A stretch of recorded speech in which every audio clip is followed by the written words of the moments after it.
do you think you are? I don't know who I am. I'm lost.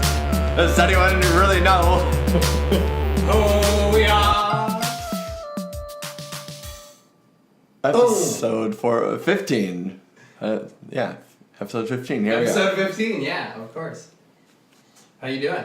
Oh, pretty good. How are you? I'm doing well. A little like foggy this morning. Same, dude. Yeah. Like I was telling you earlier, we stayed up late and it was cloudy in my room this morning, so I didn't wake up at my usual time. Did you do something fun to stay up later than usual? I drew that little Instagram That's kind of doodle. farting around. Little this, little I that. did a little bit more writing. I noticed you have a journal, or Yeah. you do some notes in there too. Yeah, I've been doing some, it's what I've been writing, but also kind of just random thoughts here and there. Oh, so that's like your writing journal, basically. Yeah. Gotcha. Yeah, kind of put my ideas down. That's cool. Yeah. Nice. Do you do anything like that? I used to. It's like when I edit so much that it just like it. I love the feel of like, and there's that whole thing, and like we talked to Malenko about that too, like the pen to the paper, like that's the only way I can create. That's the only way I can write, and like I did it. And I have like 5 or 6 like journals, I guess, from as I wrote and stuff when I was young, and I always like started an idea there. Then I would always go to my computer like on GarageBand or some shitty like program, just have a little note thing over there and just because I edit so much that it's like scribbled out half the page. Like I'll go through like a page and for like one word I finally found. Christ. Yeah. It's like such manically written. Yeah. I just like I kind of do that too, but I don't know. I like it too. Yeah. In a way. I was a lot more into like just taking notes down on my computer and whatnot. Mm-hmm. But at work, I can't be on my phone because I would use my phone for my notes and shit. Yeah. So I can't be on my phone, so I just brought this and started. Is that better though? It's like I'm not on my phone. I'm writing. I mean, it doesn't look as bad, right? I guess that's true. It's like you start bringing like a typewriter. Like I'm not on my phone. On my phone. What do you want from me? I saw White Boy Rick last night. Oh yeah, do you know that movie? Yeah, I saw the preview. Was it about I don't want to get. It's hard to say without like giving too much away. I mean, it's a 15-year-old white kid that becomes a drug dealer, a legit drug dealer. And right? he was actually the youngest FBI informant as well. What a fucking. So like so like what's crazy? It's like it's all on a true story, and even after I watched the movie, 'cause it's like crazy fucking story. Like it's actually like. Yeah. They don't just say that because a lot of movies I feel like it's based on a true story because this one fact happened. Right. But dude, yeah, it was a crazy movie and it gets fucking heavy. It's just crazy how I don't know, man. It's a big look at just the justice system and how corrupt it is. And you know, there's more and more Netflix documentaries and movies and shows and right. I mean that Nick Yaris guy that was on Rogan with like. People that are serving time for nothing or have, like manipulated to be serving extra time. It's crazy how it's rampant. Like how. Yeah. Well, what was he saying? Like they take him out and put him in a cage together and just fucking gladiator it out. Well, I mean that's all fucked up. But even on top of that, like even putting like to fill the cages already, like you know for 6, 10, 20 years for a crime that maybe you didn't do or shouldn't hold. I mean, marijuana possession, you know, like, 10 years, there's probably people in jail for having, like, an ounce or two in some state, and it's like, so stupid. Like, holy shit, dude, you're fucking 10 years of your life, you're just, and it started getting in, and it just, like, it left very heavy, like, that's all I'll say, but it was definitely worth checking out. I was pleasantly surprised. I just saw a trailer one time. Yeah, I saw the trailer and Matthew McConaughey or whatever. Oh, really? And it's funny because he was such a joke. Like it's so funny, like how he went from such a joke actor to like one of the, like he's fucking amazing. Oh yeah, dude, I he's love so him and good. He does, dude. He's just like I don't know the commitment that he does and just I don't know, man. He's he did a good job in that one. Right on. I didn't even know he was in it. So yeah, he's the dad of the White Boy Rick. White Boy Rick. Yeah, Ricky. Definitely worth seeing. Check it out. Right on. Yeah. Yeah. Yeah. So it's been on your mind lately. You mentioned to me something about a cleanse, like a health cleanse. Well, you mentioned first like a cleanse, and I went straight to health, thinking that's what you were saying rather than social. Gotcha. And then I kind of because I was at work when I read it, so I kind of like read it quickly. And then as you texted more, I was like, oh, he's talking about like a social media cleanse, not of a health cleanse. Yeah. So it's like a health cleanse. I don't know, just be fun to try different things. Why not? No, for sure. Yeah. This process has been all about bettering ourselves. Yeah, exactly. So exactly. why not continue it? I've been thinking about maybe.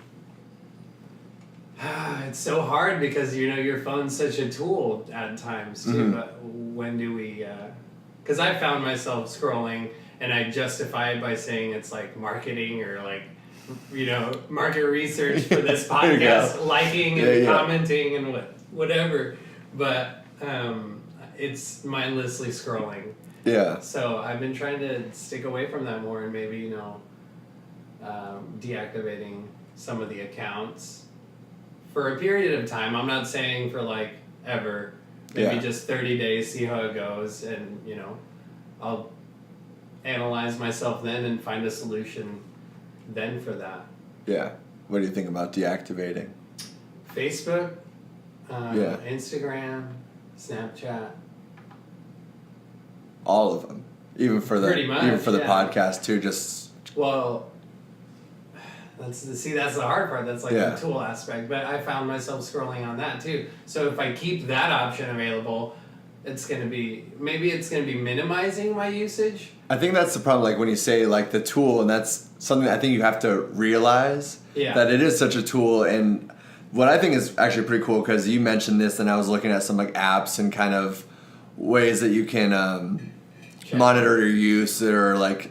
But then the update for the iPhone came out yesterday, and it comes with actually into the phone where it's like screen time, where you can restrict your time and at least actually see the numbers, so you can kind of like be holy shit, that's too much, or like, oh, I'm not as bad as I thought that I was. And I've actually been kind of, I've only had it for like 24 hours now, but I'm like kind of, maybe it's already making me a little bit more. I think even just having those little things that are, it's like, oh, okay, like where you start actually seeing it, right? You know what I mean? And then because it's cool because it breaks it down to like reading, like because like reading news and shit like that too. So it's I saw that. It's like you don't want to break away from that or from the notes that are on your phone too. So it's like it's a productive tool. So really, it's cool to see it calculated in like kind of like on a pie chart kind of way of breaking it down. Then being like, now I need to start setting the restrictions. So I think my plan is, at least, is having that on there, watching it for like a week or two, seeing kind of what the usage is, then being like, okay, what is the goal to start peeling it back, or I went down like a little like YouTube rabbit hole yesterday, and they're talking them YouTube rabbit holes. Oh, I love them sometimes. Yeah.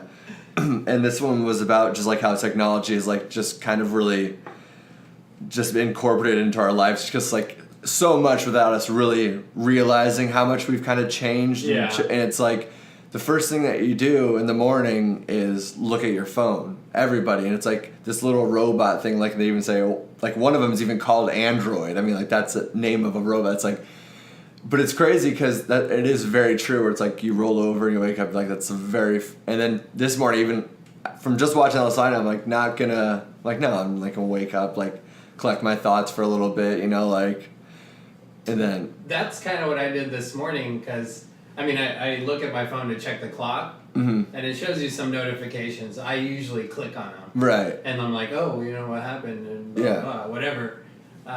This morning I didn't, and it was 10 o'clock. I woke up, and I woke up earlier. I think I told you I woke up earlier, like at 6:30 to take a piss, and I looked at my phone, and that's when I usually like force or like click that button, and I stay up longer. But I just set my phone back down, didn't look at it, and I went back to sleep for a little bit. Even when I woke up at 10, I was like, put my phone down, leave it plugged in, and then I grabbed my yoga mat, drank some water, did a couple of little morning things, and went back, grabbed my phone, and then because I use my phone on YouTube. That's how I right. do my classes of yoga. So then I just went outside and Rachel and I did yoga together. It was sprinkling, dude. It was nice. Yeah, it was nice. It was fucking nice morning. Yeah, I went for a nice little run out there.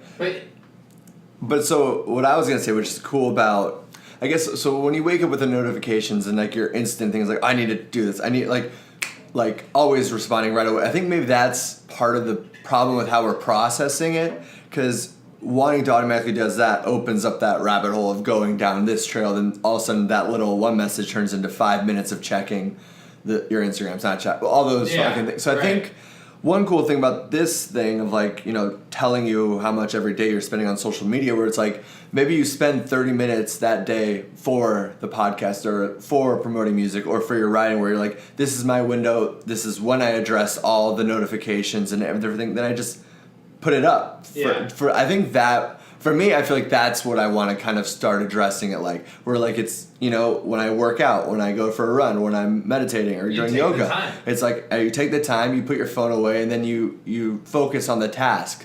And I think it'd probably even be more productive to be like, okay, this half an hour when I am going to work on my business or whatever, right, you're actually doing it. You're not just half-assing it when you're taking a shit, when you're taking a piss in the morning. That's another you're thing. Like, how much longer has social media prolonged your shits? Like, you just sit there forever. I love those, like, I think there's a meme of it where it's like when you used to, before taking a shit on the toilet, like reading the shampoo bottles and stuff like that. Yeah. It's so real. True, and that's why people like kept magazines, books, and shit, you know. That's kind of grossed me out though, because it's like just kind of like it's dirty. It's a little weird. Flipping through poop particle magazine. That's funny. These pages are stuck together like licking your finger. But like, in a lot of ways, I feel like that social media aspect kind of disassociates yourself, or like, we're disassociating ourselves with people that we saw on a regular basis, like per se high school, you know, and stuff like that. Yeah. A lot of people feel more comfortable, like, okay, this past weekend I went to Fry's and I was pulling out of the parking lot and I could have stopped. You know, I saw one of my friends walking up with her husband. They just recently got married. Congratulations. I could have said all that, you know, but I was like, I didn't. And I was like, why didn't I do that? Like, why? I was just like in my head about, you know, what are they going to think? Like, oh, look at this weirdo coming up to say hi after high school. Like, I don't know. It's weird, dude. Yeah, we've kind of built these weird shields or walls around, and then we do that automatically too because we spend so much time walking around like staring at our phone or like with headphones in that you really are blocking off the outside world already. But I think a big part of like social media of feeling, I think the problem is that we feel like we are engaging with our friends and our family, like we feel like we are connected because you know that they got married, they had a kid and everything, so you feel like you've already made these like connections, stories, but you haven't really shared it or talked to them, you know. And that's, I like when I'm talking to somebody is you ask the next question rather than be like, oh cool, good, well how's that feel for you, or why did you like, it's breaking into more than that, and that really like takes that first kind of shield and that barrier off. And a lot of people block that up too, and that's what like small talk is, like, oh, makes me feel good, you know, I got to run. And people will be surprised though too, like, because then they're like, oh, and then they are ready to kind of like wow, nobody's asked me that, like, thank you for taking interest in maybe something that was cool or interesting to me. I don't know, that's a pretty special thing, I would say. No, for sure, man. And it's something that I just think, even though like I hate doing it too, because like I'm not a very social person, but there's a reward system in your brain for sure that's like kind of like sparking something off with these little pleasant interactions. And it's funny because you've brought this up a couple weeks ago, and I've caught myself a lot too of just being positive as much as I can and not putting down people or talking shit, which is interesting in a kitchen because that's a big part of, because like that's or else you're the weak fish, you know.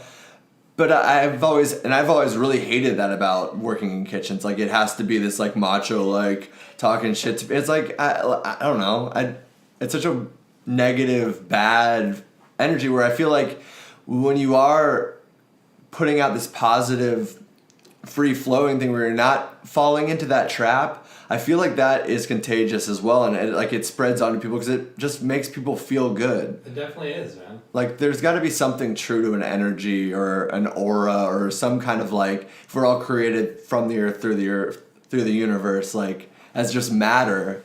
We have to be connected in some way. There's a reaction to everything. It's back to consuming. Everything that you're consuming is affecting you. It's changing you. Speaking of that, dude, we started the new season of American Horror Story. Cult.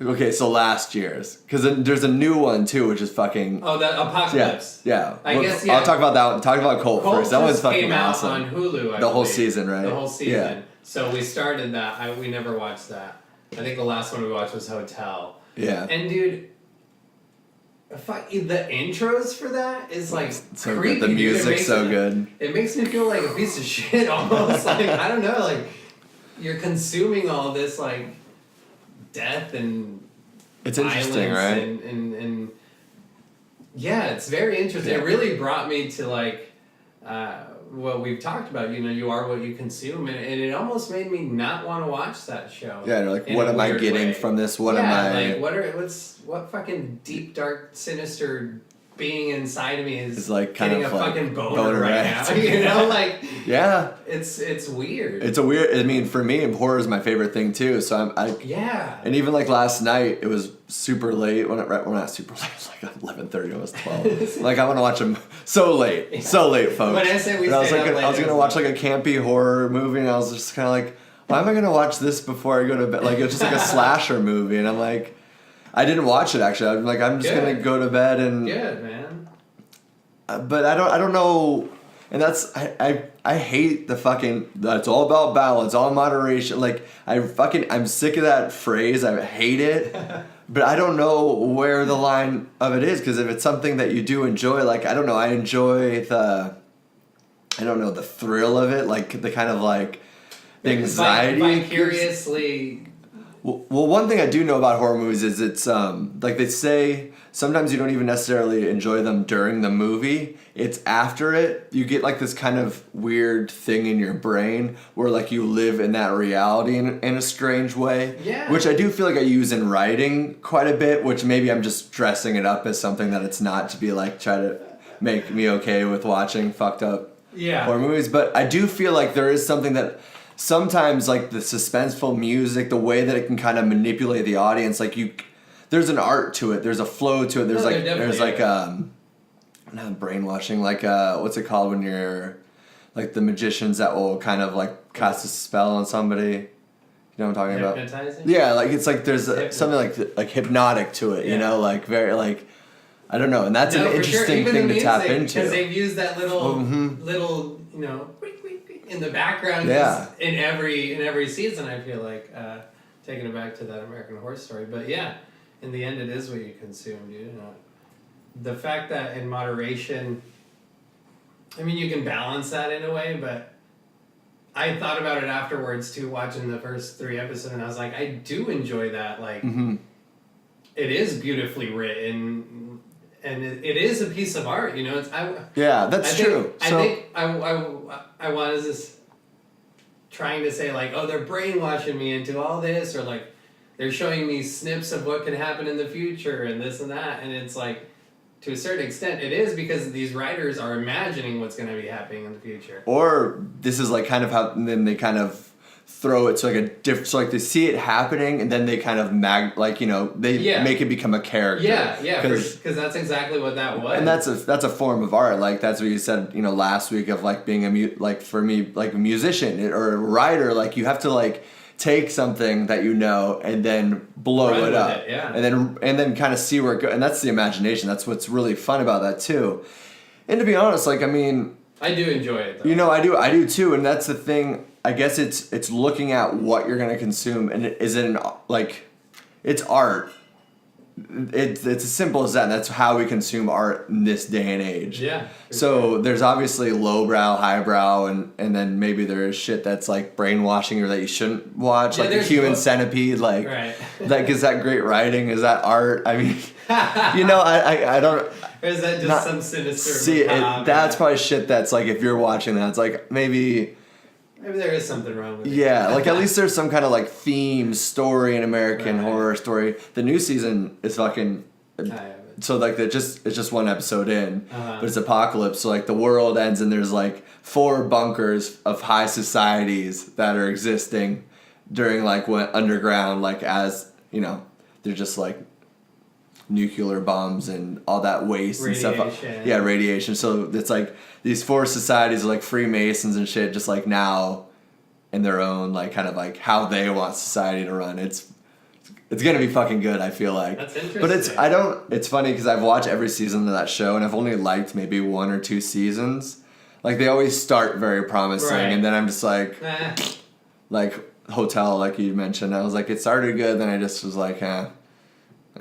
I enjoyed it. Yeah. But it was kind of slowish, yeah. Yeah, it got a little slow in there, but. Yeah, man. Yeah. Back to social media.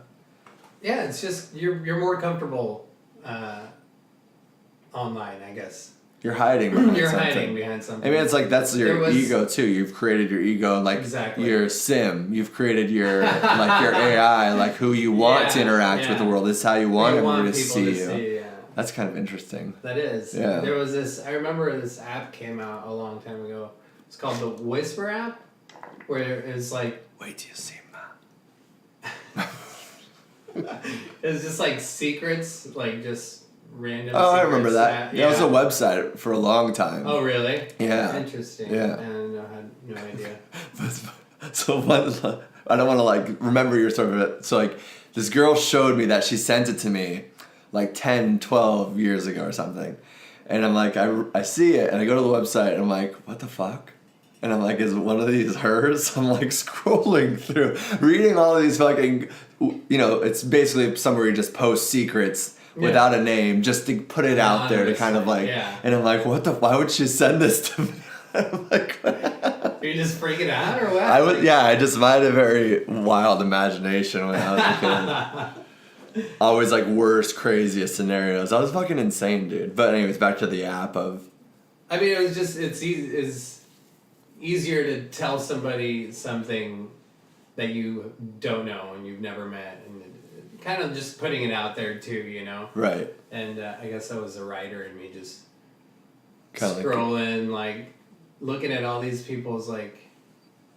I mean, some of them were pretty intimate, you know, and there's like categories and whatnot. Mm-hmm. But it's just that mask, that cover of hiding behind, not necessarily. Don't conceal your burps, okay? Oh, sorry about that. Showing your true self, it's all ego based. I was it's all ego driven feeding. Were you like?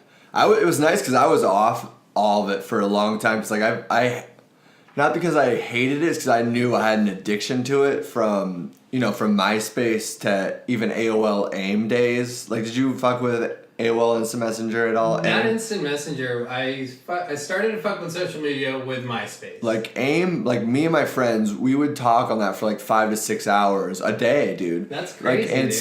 I remember like some of my friends' little like bonus rooms or whatever, like would even have like 2 computers, which was like their parents' and then like their kids' computer.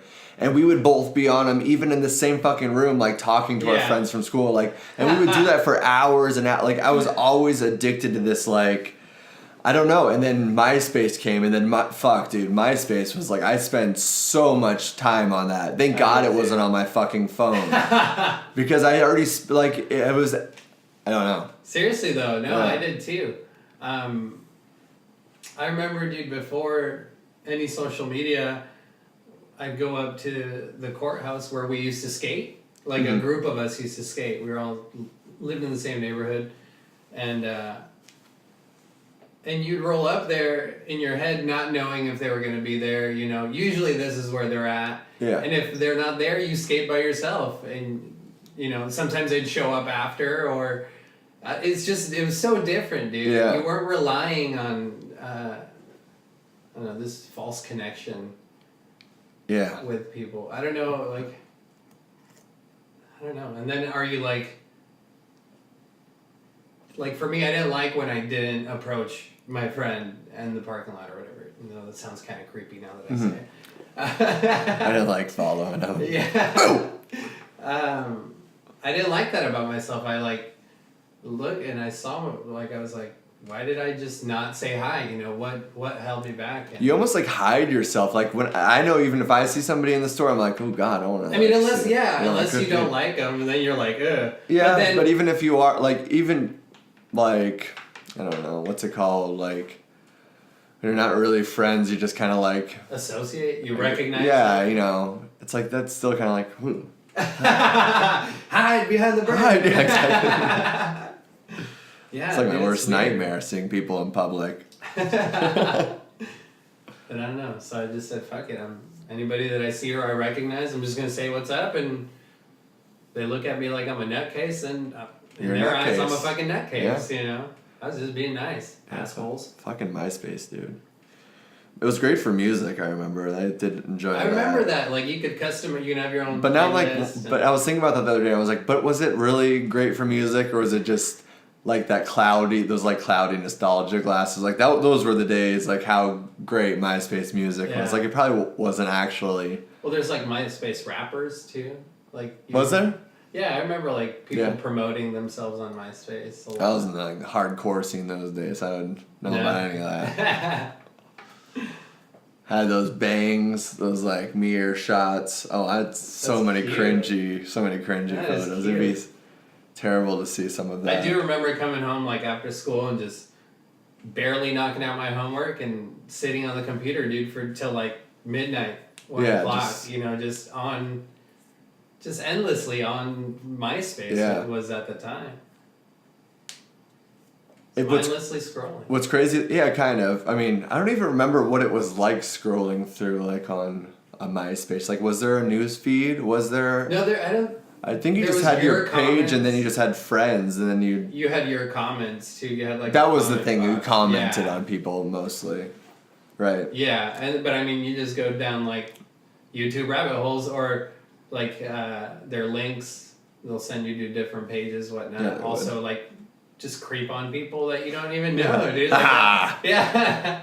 It's weird. And I remember, like, I think that was, like, that ego, like, who's visited my page? And it would tell you, like, oh, that's right. How many views yeah, that's right. That was the start of the old ego counter. Are you cool enough? Yeah. There you go. Are you worthy? Then they made the top 8. Yeah. Tore friendships apart. Dude. Families, even. The top 8. Yeah.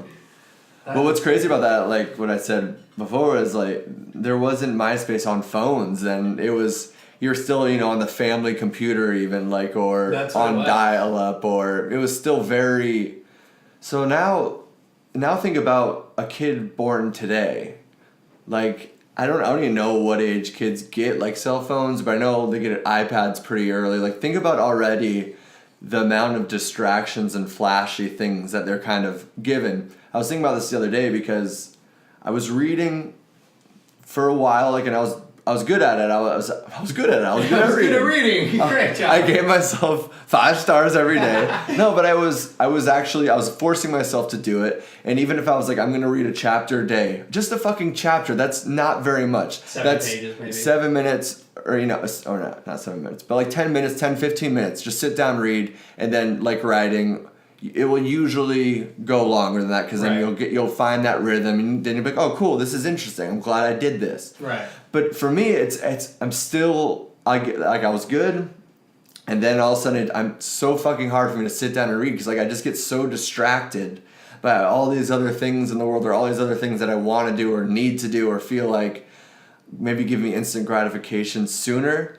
And that's my ADD brain right now. What about the kids that are born? I mean, I was just introduced to like, videos and cartoons when I was a kid. But now they're playing games and sounds and, entertainment. Everything's better at manipulating kids than ever because there's more scientists and neuroscientists and everybody that know how to. It's it's kind of scary to think of like what kids will be like, or it's completely different now. Yeah, dude, it's a scary thought, I would say. I see people just hand their kids iPads so they can have a normal conversation, or and like to a certain extent, I get it, but I guess at the same time you would balance it. Like, here's 20 minutes. You get 20 minutes of this, and then that's it. Right. So, I mean, there's rights and wrongs to it. Also, you parental block a lot. You don't... Grindr.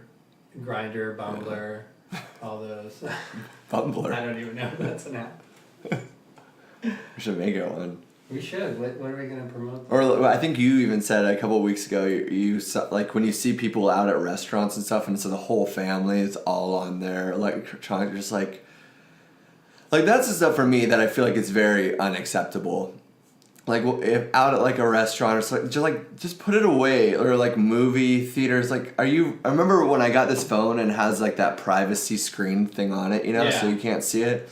And the guy's like, yours came with that? Well, it was like one of those things where you buy and you could either get the clear one or that one, but they're the same price for whatever reason. He's like, well, I really like this one because then when you're in the movie theater, you can use it. It won't bother anybody. Yeah. So, like, why do you want to use it in the fucking movie theater? Like, watch the movie. You're there for a show. And like, I don't know, through all of this talking and, intellectualizing or analyzing the things that we're doing, I find myself doing that more often where I'm like, if I'm going to sit down and watch a movie, I'm going to watch the movie and like, I'm not going to go on my phone at all. Because I feel like for a long time it was so guilty, just like, like scanning through, you have volume going on through your phone, through the TV, through like the fucking, and like, Jesus fucking Christ, dude, like what kind of just like, that's insane. Yeah. What kind of things are you just like multi-firing into your brain right now? It's just.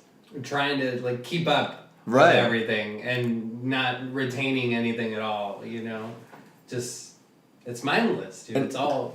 And it goes back to what we were talking about last week of that feeling of being in nature in the middle of nowhere with no distractions and trying to find that silence. I mean, that was why getting rid of the TV in my bedroom was a huge thing. So when I went in there, even if I wasn't super tired, there's like, for just sitting there for 30 minutes and thinking, and I don't know, there's something about just like recapping and just getting all this like all these fucking thoughts and shit out of your head, like, and figured out and filed and organized, and then sleeping, and then I don't know, you don't have that blue like low level light, from the TV or from your phone, and just I think we're getting so addicted to that. It's pretty dangerous.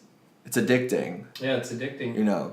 It's crazy to think how those kids are gonna be, so disassociated. I feel like kids now, like young kids now, I'm saying. Kids these days.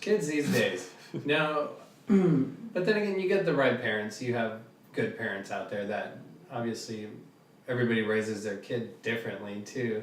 So, I don't know, man. Yeah, I think there's also more and more people that are kind of figuring these things out as well. So you see that more too, or you're like, this is dangerous. Or I mean, even just with the iPhone, putting that screen time thing on there, obviously they're like, okay, we need to like jump on this bandwagon because other people are profiting from it or something. Yeah. Because it's now a collective concern of people like, now there's a demand for it. Like, this thing's really fucking sucking up my life. I mean, it's never been that bad in relationships I've been in, but you watch movies and stuff where it's like, you're always on your phone. The business guy's always on his phone. It's like, we're going to get a divorce if you brought that on vacation. Come on. Like, yeah. But that's a very real thing, No, for sure. Also, this kind of takes it back a couple episodes. I found myself being very... being like a downer about everything. Like, I remember you asking something like, would you want to be alive in 200 years or something like that? Oh, like, yeah. Now the way the world's going, blah, blah, blah. And I was like, that's like analyzing myself again. It's like, you got to be somewhat optimistic about everything. That's why this topic about the kids, how they're going to grow up, and I kind of turned it around with like, there's good parenting, I feel like that's a thing too, that, like you said earlier, spreading this positivity and spreading this hope, and it is important, it's overlooked a lot. And what's funny about that too is I remember when we were talking about this, and you're like, well, that's comedy. That's how you get like jokes. Yeah. And I thought about that a lot too, because I like being funny and I like staying sharp in a way too. So then I'm like, damn, That's true. Like, so how do you moderate that? But then I've still been like, well, no, that's still not okay. But then you make jokes at other people's expense. Or, people outside of that, like, not even in like a hurtful way, or like just that's how I found that balance. Cause like I do need that outlet of being like, it's fun. Look at that B-cup slut. Yeah. or like just really fucking stupid things, Right. like the dumbest juvenile. And it's like this grandma walking Exactly, down the street. Exactly. Like, it doesn't need to be at somebody that you're actually like face to face interacting, You're not insulting. sharing an energy with. Yeah, that's how I've managed that. Exactly. Nice. No, it makes sense. But it's felt really good, and I feel like I've seen it be very reflective for other people too, or they'll be like, they'll catch themselves being a little more positive, or you see it though that it makes them feel good, right? Rather than being the downer, right? Because that's how I always was. Yeah. Was. Where are you from, son? Hey, did you know the drawer under the oven is to keep shit warm? Yeah, I did. Yeah. I did not know that, dude. My whole life it's been storage. Yeah. That's what most people use it for. Because it seems like kind of gnarly. It's like down where like it catches all the shit from the oven that would like be falling down, But yeah, I suppose I've never used it for that reason. That's weird. It'd be funny to like have a dinner party, then bust that out, and like everyone's like, "What the fuck? What the fuck are you doing? You need an extra pan? They're over here, dude." That's funny. Yeah, I didn't know that. Where did that knowledge bomb come from? What? The drawer thing. What was the kind of... I wrote it down like so long ago. Oh, but then then it just pops in your brain like just like. So kind of what I do is I read through all my notes, for this podcast or whatever. I read through all my notes, and some points we hit, some points we didn't. I copy, cut, paste on the new episode, and maybe I'll talk about it, maybe I don't. So it's kind of old thoughts, but bringing them to life, kind of in a way. Speaking of that, like living in the now, good kind of thing. What was it? Morgan Fallon, the guy that was on Rogan as well this last week. Yeah. He was like a producer or something for a show that did like almost 100. It was interesting because we talked about Bourdain on our very first episode. Yeah, what a depressing episode. It was so new still. Like the podcast was still so new, and just the feeling. First time we've ever done it. Yeah, the first time we ever did it, and then that was like a couple days after he died or something. I still didn't really process it. Yeah, or connect with it or understand it in any way. And then when he was talking about it and kind of with his experience with Bourdain and interacting with him, I was kind of like, I felt sad that I wasn't appreciative of him at the time when he was still alive. I feel like No Reservations, that show for me, it changed my life. It made me look at food differently, the rock star life in the kitchen differently, all these things. And then he had that new show come out, and I was just kind of like, well, I feel like I've seen all these places. I feel like I didn't even really watch Parts Unknown. And then they're talking about like how it's way better because like you finally had the freedom. I was like, it's sad that we never appreciate things as they're happening or as they're unfolding. We're just always like, oh well, I'll catch up with that later. I'll catch up with that friend at the store later. Right. You never know that what can happen to you, to them, to. I don't know, and it's really sad. It's sad that we live so often as these what ifs or later on, or never staying present and appreciative of the people that are around us or the things that people are giving to us. Like the gratitude I should like listening to him keep on. I don't know, being engaged with things that he was doing. Like Mac Miller dying, it's like. I listened to his music a lot at the gym and shit, but like I never actually spent money on him. Right. Even though I supported his music, and now it's like I want to buy his record. Gotcha. That like because it's his last one now, and that it's so fucked up. Like how it's always like that hindsight is 20. Yeah, and it will be too, and like there'll be more money. I don't know, and that's a scary thing from like the Hollywood. If you're looking like the dark side of society, like what people will do or things to do. Scary, man. Yeah. You sent me one of the funniest memes that I thought, and it's funny because we talked about # dying as a meme. Oh yeah.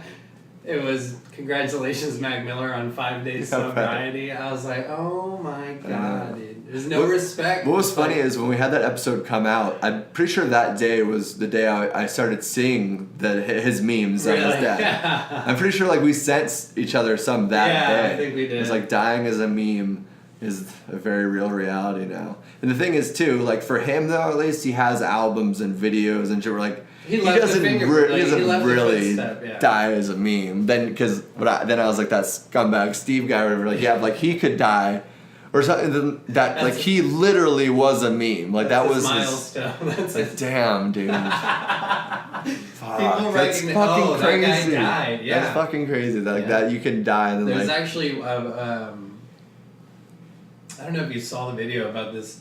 Is this chubby Mexican guy and he like chugged a bottle.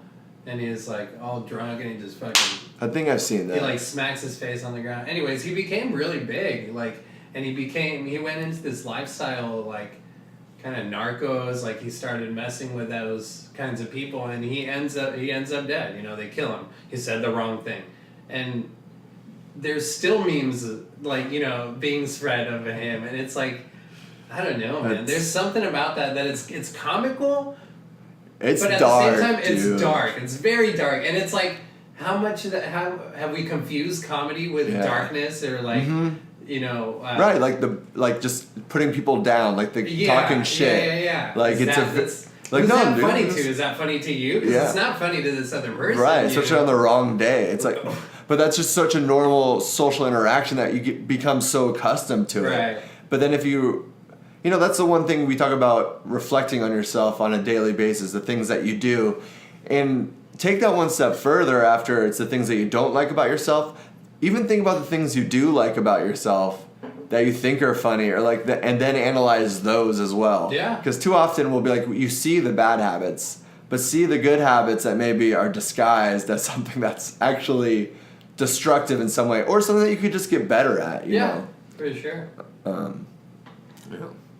Yeah, there's something about artists and their shit being worth more if they're dead, man. Yeah, and they're 3 times more likely to commit suicide, or three times more likely to have depression. Interesting.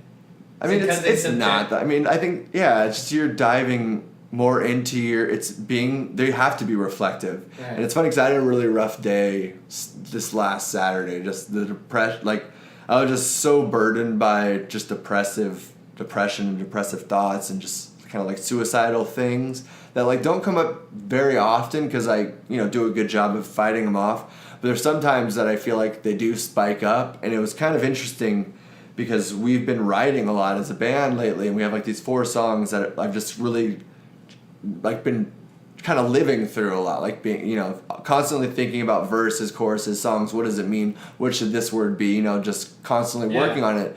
And that's the thing about an artist, you become so much of that character or that story. It's the Gonzo, the Hunter S. Thompson of, you become this character that it starts kind of leeching on in your real life too. Yeah. And it was the first time I was like, holy shit, like that, it's crazy. Like I saw it happening. And then at the same time, it's like, okay, then you finish those and then you wake up the next day and you're like, okay. You like I said this like in the 3rd episode, like then your snake kind of like skin peels off, and it is almost like that in a way. Because then the next day when I finally like after that Saturday and I got fucking really drunk, I was just like I'm gonna just go for it. Like I just felt like getting fucked up. That doesn't help either. No, and but I was like, and I had a couple lines I still need to write. I actually got all the work done. So I was like, if I'm gonna fucking do this, I'm at least gonna sit down and do my work as I'm getting intoxicated for whatever reason. And so I, wake up the next day, and I just felt like a different person. Like that work was done. That character ended. Those stories were done, and now I'm back into my skin suit. It's good, man. But it's a crazy trip. It is good. It's good. I can tap into that and become that and realize that it's not who I am, but it's also it's scary too. In a way it's acting. Yeah.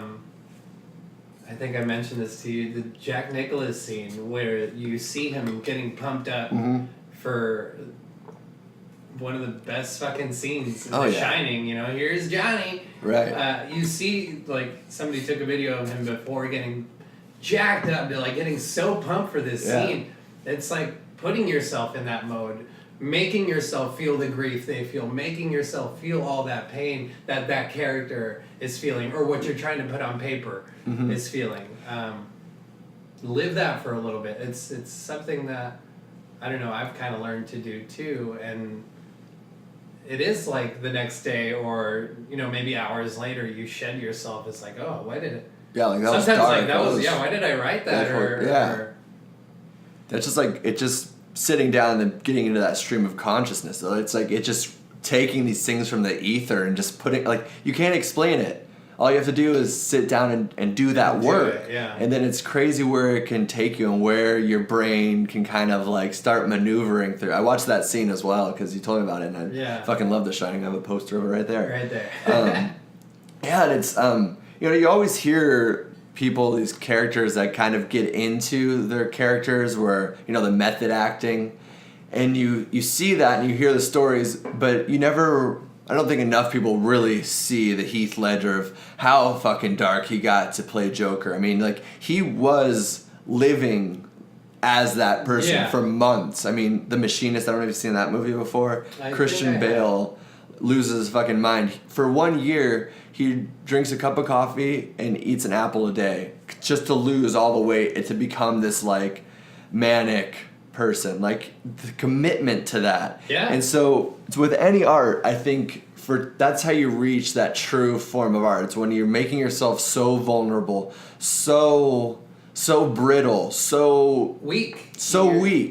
There's a strength in making yourself weak, and it's hard to see that when you're so vulnerable and you're so fucking down. Like when you're crying, when you're dragging yourself through the dirt, it's hard to see that, like, there's a strength in that, because as a society, there's just people talking shit. That's all it is. And never saying, like, man, where you went for there, like, that's good, like, good job, or that's crazy, or like that was a job well done, or I see what you're trying to say there.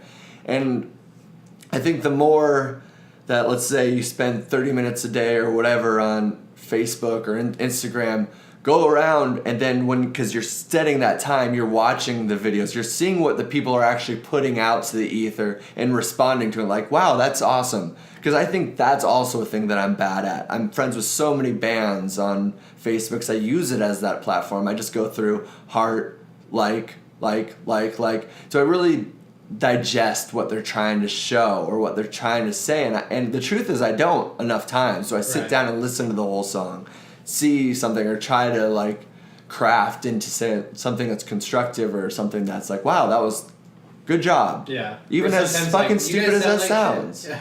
No, but damn it, Pedro. No, I know. I get where you're going. It goes so far, man. It really, really does. Like those little interactions, and that's just doing everything that you're doing with purpose rather than competition. Scrolling when you're shitting, and competition too. Being happy for your friends that are making shit happen, like that are going to the gym, that are being healthy, that are trying to making themselves better in any way. Because it's hard to do that. It's hard. Definitely is. It's way easier to just be fucking pissed off at everything all the time, sad, depressed, eat like shit, be, I don't know, addicted to the like buttons and the little bit of serotonin boost that gives you, being so, like, hung on by that, you know. Yeah. Scary. Yeah. I read this article. What was it? I wrote this down because I would never remember the place. It was the life expectancy in Stitwell in the Ozark foothills near the Arkansas border. Wow, I fucking butchered that. Strawberry capital of the world. Okay. The lifespan is about 20 years less than the average, which is crazy. Because, like, throughout America, it's actually it's around like 75s to 80s. But like from state to state, it's different depending on where you're living. Like the article, it was obviously clickbaity, like all articles because they want you to read. They're like, this place is like you're expected to live 20 years less for anywhere you live. And you're like, whoa. But it's really just about this one place that was so much different than, like, Hawaii was actually the top. It was over 80 years old. Oh, really? But it is interesting to think of where you are and, what neighborhood you're born in, or where, like, that you just that social, economical difference, like 20, 25 years it could be different just because you were born in this one place, how much harder it is. And I wonder why in Hawaii you think it's just that carefree kind of like more relaxed attitude. I mean, it's spreading aloha is what they call it, I believe. Yeah, and they're so, I think, I've never been there, so I can't really say. So I can only like kind of think about what it maybe looks like on TV, the TV and shit. But I feel like you're way more in touch with nature, and I think that is something that we're really taking away. Like, that's the one thing I really miss about Seattle, because there's so many forests that I was going on hikes just and getting lost in the woods essentially multiple times a week for hours. Like, I really love that like sense of adventure, and the sense of just you can't hear anything. Like, maybe there is a hum to Bluetooth, a hum to Wi-Fi, a hum to the TV, to the everything. You know, that's kind of bad for our brains. Maybe not bad, but it's changing, it's shaping it in some way, you know? And I do miss, that's why I've been really bad about it, because like 2 years ago I was really good at hiking in Arizona, because there are a lot of good hikes here too that you can still do it, but I feel like it's always like in the middle of the city strangely, so you have to drive on the highway to get there, which feels very kind of gross in a weird way. Disassociated. Kind of, yeah, like where it was nice if you could just like walk out your house and just like all of a sudden stumble. Yeah. But it's still better than nothing, and I think that's one goal I want to make for myself, start doing that again. Well, dude, it's getting so much nicer. Yeah. We're take these bike rides. Like, I think... that's true, too. Maybe that's just that little thing I miss. I mean, I'm getting that once a week now with running outside, you doing yoga outside in the morning. Right. I feel like I could get better at getting some more outside time. Yeah. The sun's good for you, man. At least 20 minutes. Yeah. You know? But like I said, it's getting... I think last year we went on a bike ride to a little park or whatever, and we played Frisbee golf, kind of hiked the mountain a little bit, and then we rode back, you know? Yeah. Or something like that. I can't remember the logistics of it, but it's getting out there, man. Even though we are in this city, don't let that be the excuse, you know. There's always an excuse. That's all it is, you know. Just force yourself to do it. Just like I forced myself to sit down, write 15 minutes. Just like I've been really bad with reading. I was on track to read like 12 books this year, but then I started writing. I started writing a lot more. Yeah. That's the problem, I think, too, though, is you start saying, well, I'm writing or I'm doing... Yeah. Because I find that excuse for myself as well, because I'm like, I'm not reading, but I'm writing. I'm spending my time writing. Yeah. But I think one of the greatest things that I fucking learned in this last year was, you know, we've talked about this before, of wanting to be a musician, only being a musician, and not half-assing anything, being like, I'm doing 100% this. Right. But when you open yourself up to and try to learn more about a couple other things, what you can learn and put into your craft and make it that much better, like, holy shit, dude. Why I was fighting against that for so fucking long, that's true. It drives me crazy, man, because I was so like, I'm the tortured artist. That's all ego, I guess. Yeah. I don't want to work out because I don't want to be that jock. I don't want to run because I don't want to, like, you know, I want to it's this tricky thing that you're like, you don't want to lose that edge. You want to be the fucking edge, you know? Yeah. But man, when you're reading, you're seeing how somebody else is manipulating words, your imagination. You're watching a horror movie, you're seeing that rhythm to like keep somebody in suspense, and there's music and that you can kind of like take some notes from. Clips from that. If you're truly consuming it without your phone and you're actually consuming it, I think that's the thing. I'm trying to do everything to like that 100%. Not, you know, maybe that's not only in that one music thing, it's doing it 100% in writing, reading, all those other things, and using them because I know how important it is to also hone those knives. You know? Yeah, have multiple... Yeah, I'm going to start reading again, man. Yeah.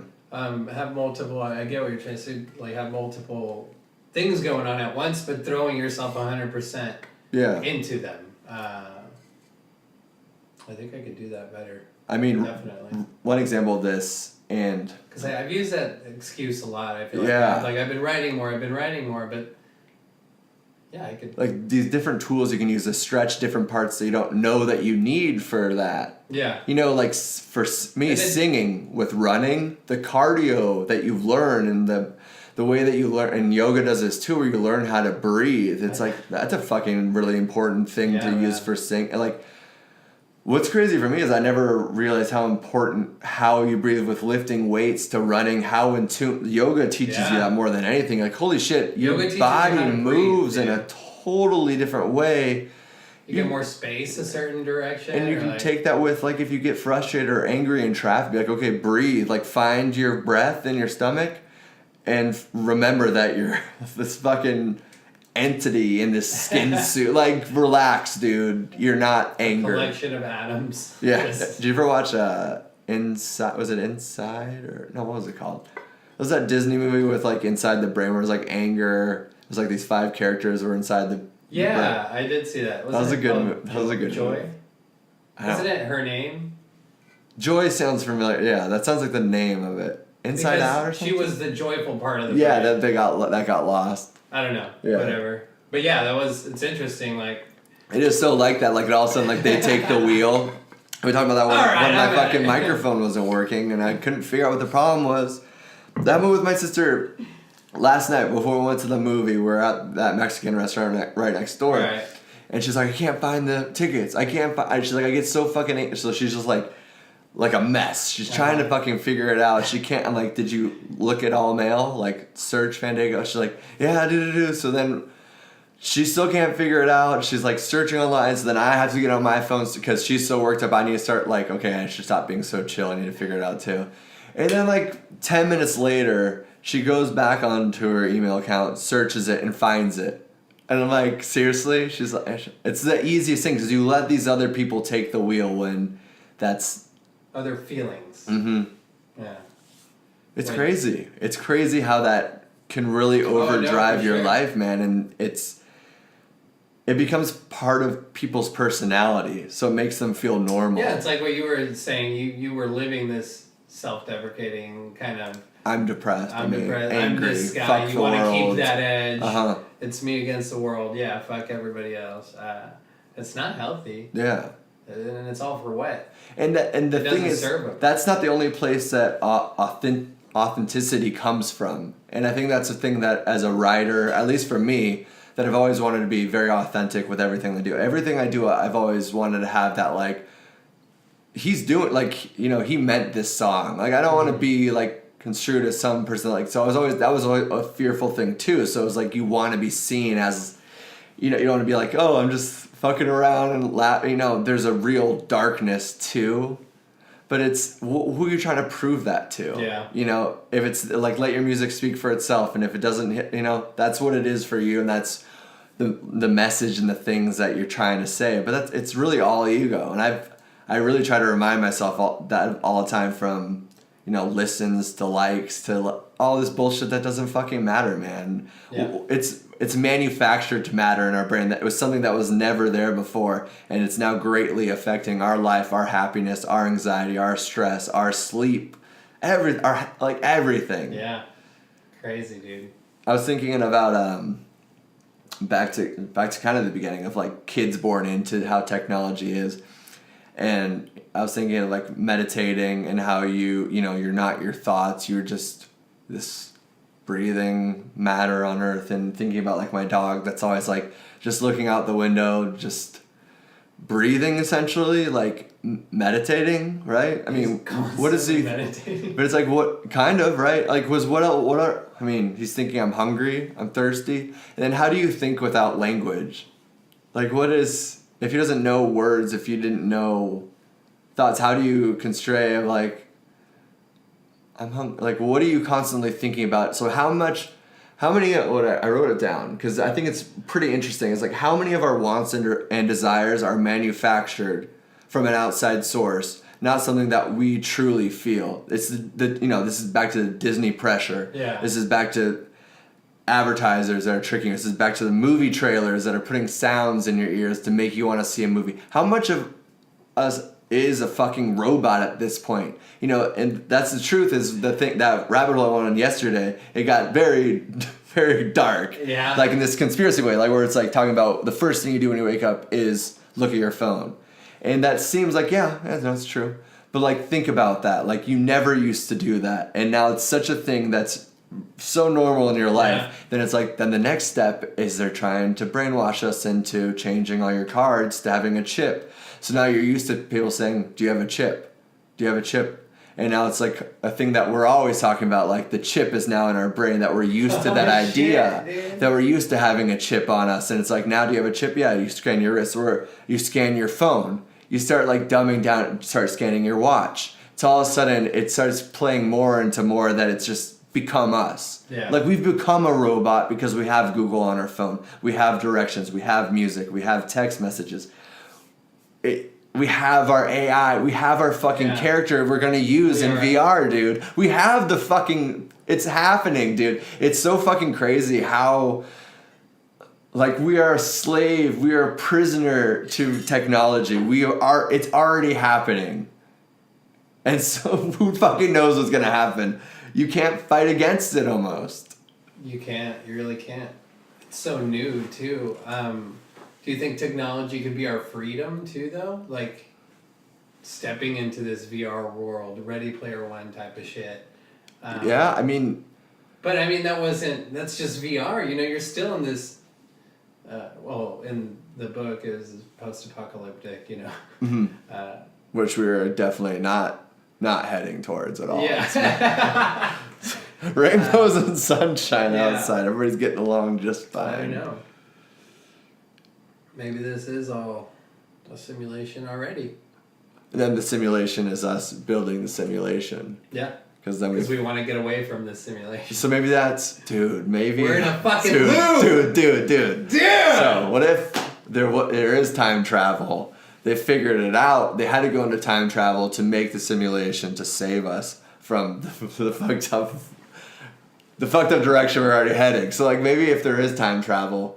They went back into time to start building the simulation. They're like, Elon Musk, we gotta make this guy. Maybe he's it. Maybe he was the time traveler. He is the time traveler. He is the time traveler. Yeah, he probably took that fucking those LA highways. He's like going backwards. There's already tunnels down there. He's like, well, first we need to do this so then we can make the virtual reality. Yeah. But I mean, that's a crazy thing that connecting those dots. Did this rabbit hole lead into all of this, or this is just... No, now we're just spitballing. Yeah, okay, alright. But that's... It is kind of crazy how all this... It's crazy that it's happening, of just how fast we are. Just, we've fallen into technology, and it's really just become so much of our life. Yeah. Without... I just think we've all lived with the blinders on for a really long time. I mean, let's not fucking talk about technology for a second. Let's talk about food and ease. Let's talk about ease of fast food and the diet of Americans and grains and stuff being the fattest part of the food pyramid of, the thing that everybody feels like every meal needs to consume food. I know we've talked about diet a little bit on here, and I keep on really pushing myself a little farther than that too, because I really see how certain food, eating it can make me feel lethargic and sludgy and like shit. Last week was awesome. We went to the museum. Yeah, we did. But we ate like shit, and I fucking felt it, dude. Like, and maybe that was the beginning of my spiral towards the weekend of because then you start eating worse. I feel like I start drinking kind of like this Wednesday. Yeah, I'm just gonna be like, I'm trying to move through it. Then like at least alcohol, you kind of get that little rush of or eating. I don't know. It's like it can snowball so quickly, but. That's something that as a society too, we've kind of put the blinders on for so long, not thinking about what we're eating. Well, it's time. I ate so many fucking bagel bites and pizza rolls and like Hot Pockets when I was a kid, never fucking thinking about what it is. Lunchables, was that food? What was that doing to my brain or my sugar? Or like, think about all the diseases that we have. Yeah. There's a graph that I've seen before where it shows like the cost in healthcare shooting up from like the 60s, and then the food declines. So like as the food's been getting cheaper and cheaper, the McDonald's, the dollar, like you can buy dollar meals at like a frozen food and shit. Yeah. As that's gotten cheaper, like healthcare has obviously gone up because we're not eating food. Yeah. But you get so used to it, and your stomach can almost shift into it. that you feel like it's normal. Yeah. And you take naps. You're just like, well, like Thanksgiving, like that's Joe. Like I eat so much, I need to like unbutton my pants and take a nap after. You're like, what the fuck, dude? We talked about that when we left that Otro Cafe last week. Just remembering when you used to eat all the time to that point. Oh, yeah. To that point of misery. Like, you associated that with being full. You know, an empty plate means you're full, you know? You ate all your food. That's not true. Necessarily the point. Like, I know. If you, and I'm so bad at this, but if you do eat slower... Like, dude, I am the worst. I'm so bad at that. I eat so fucking fast. And it's funny because we eat out all the time together. We love eating out. Yeah. But yeah, we both eat together same time. But we both eat, and like when I'm around people, I really try to slow myself down, and people are still like, "You eat fast," and I'm like, "You ain't seen fast." You want to see fast? Yeah. Come to my house when I'm eating alone. It's so fucking... And I cook all my meals, so it's like I spend 30 minutes like, oh, this is going to be so good. Oh, is that sauce right? Yeah, it's going to be great. Then I sit down, and have a podcast go on, then I'm like, Tasmanian Devil. Fuck. That Morgan Fallon guy was talking about this in like a restaurant thing with Bourdain is, those chefs that have that experience of, always expecting to put your cell phone away and having kind of, conversation. And he would bring conversations to this table, like almost like podcasting kind of things. And that is true. That's a really nice thing. I feel like, I don't know, my family ate at the dinner table all the time together. And I'd love when we still are able to do that. And we probably do it a lot more than a lot of families do. But I think that's a big part that's really missing in our society as well. Also, you got to look at the time aspect. Like, I got to be at work at 9. McDonald's is the only thing that's open that I can get a sausage egg McMuffin. It's also super easy. And it's cheap. Yeah. Like the wife's not waking up an hour before. Like, I made pancakes. I remember like those like sitcoms. Is like there's like pancakes, eggs. There's like a whole platter of like It's a buffet. That's because she didn't have to work at those times, or the wage gap has just been so fucking ridiculous for so many years. People are just getting richer as the middle gap just gets poorer. Yeah, dinner. That's the path of least resistance. The ease of Domino's, of stopping at fast food on the way to bring it home for the family. Buying the frozen pizza, because it does take a lot to want to cook. Like, even though it's not that difficult, like it does take time. It takes extra time. It takes. You're just like, I don't want to do this, But there's a lot of payoff for it, for sure. I think it's something that, I don't know, just monitoring your diet, thinking about what you're consuming. Yeah. Because it's not only, visual. Not only technology, also food. That's like the blinders. That's what we're kind of going with. Did you know that, like, Monsanto has had a terrible name for, like, the last 5-10 years as documentaries really started coming out. Netflix, really. I feel like they're the whistleblowers of kind of this weird modern day. Yeah, it's funny showing the light to the justice system or whatnot. But yeah, Monsanto, like, since that has been happening, do you know, like, Bayer, like that, like the healthcare company, like they bought them, so there is no Monsanto anymore. They changed the name, so a lot of people only know Monsanto as being bad now, don't have any idea, like, the person that's making all your crops is still that company, just under a different name. Yeah. And isn't that so true with, like, how many things that were, like, we kind of push under the rug, like, rebrand it, rename it, new owners, else. Oh, dude, I was watching, I know you watch Bob's Burgers, too. Oh, yeah. Have you seen the episode where, it's like Bob's birthday, but they all forget? It sounds familiar. And so, anyways, they go to this business. So whatever, the health department goes to Bob's restaurant and try to take him away to distract him so they can throw a surprise party or whatever at his restaurant.